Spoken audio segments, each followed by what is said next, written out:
Bonjour Joe, Bonjour Christophe. je suis très heureux de t'accueillir aujourd'hui à la galerie pour qu'on discute d'une de tes plus belles œuvres à mon goût qui s'appelle Ma Pietà.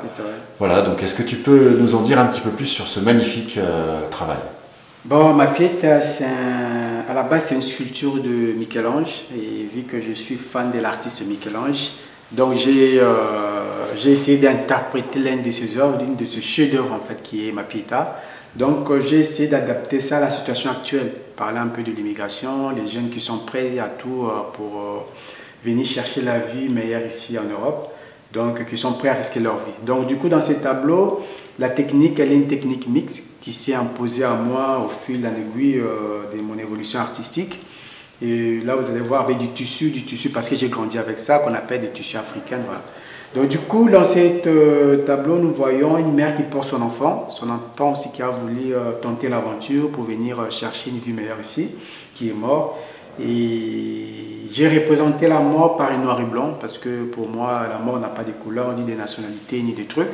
C'est qu'on voit une mère qui perd son fils et paradoxalement, dans le visage de la maman, on voit que c'est une mère jeune. En même temps, elle n'est pas vraiment triste, tout simplement pour symboliser que on est tellement habitué avec la violence aujourd'hui que ça ne nous étonne plus, ça fait plus mal, quoi. Donc, on n'a qu'à voir des manifestations, tout est géré maintenant par violence.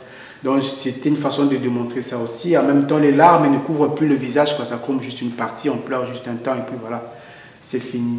Et encore un truc en fait, que j'ai rapporté plus, c'était le bouée de sauvetage. C'est un bouée que je me suis toujours posé la question, c'est que quand les gens sont dans ces situations-là, ils s'accrochent à quoi? Je sais que généralement, ceux qui s'accrochent à leur croyance, avec tout. Donc pour moi, j'ai voulu symboliser cette croyance là, un bouée de sauvetage où c'est le seul espoir qu'on a, quoi. Donc voilà, c'est la Pietà. Mais après, ça, c'est mon interprétation. Et voilà, chacun peut s'approprier à sa façon, à sa manière.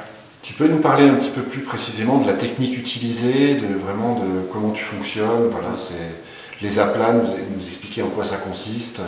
Voilà, la technique utilisée, j'ai un côté un peu sculpteur à moi, qui fait que j'aime sculpter. Donc du coup, c'est que j'aime beaucoup travailler les plis, parce que je peux peindre les tissus, mais j'aime quand, des fois, ça m'arrive de toucher tout seul, voir comment ça fait l'effet, ça fait visuellement déjà.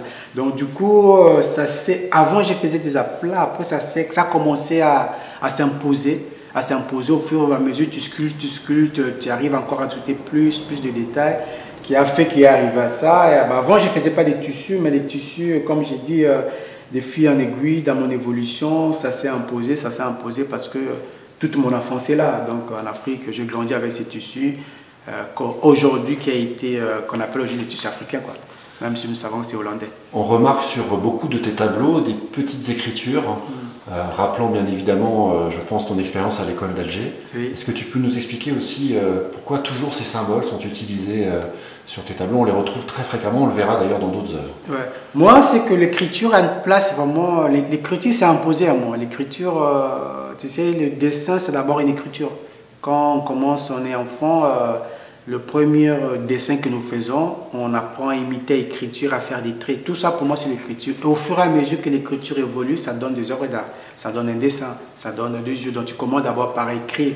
Quelqu'un qui ne sait pas, qui ne se donne pas l'écriture, je ne pense pas qu'il sera un bon artiste, selon moi.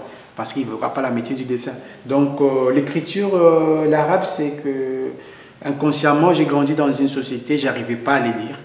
Et c'était tellement beau, la calligraphie, mais comme je n'arrivais pas à les lire, alors je l'ai inventé. Donc moi, quand je prends mon truc, j'invente mes trucs, voilà. Et puis en même temps, pour moi, c'est une écriture de la vie qui est illisible, quoi. C'est l'écriture du destin, on ne sait pas.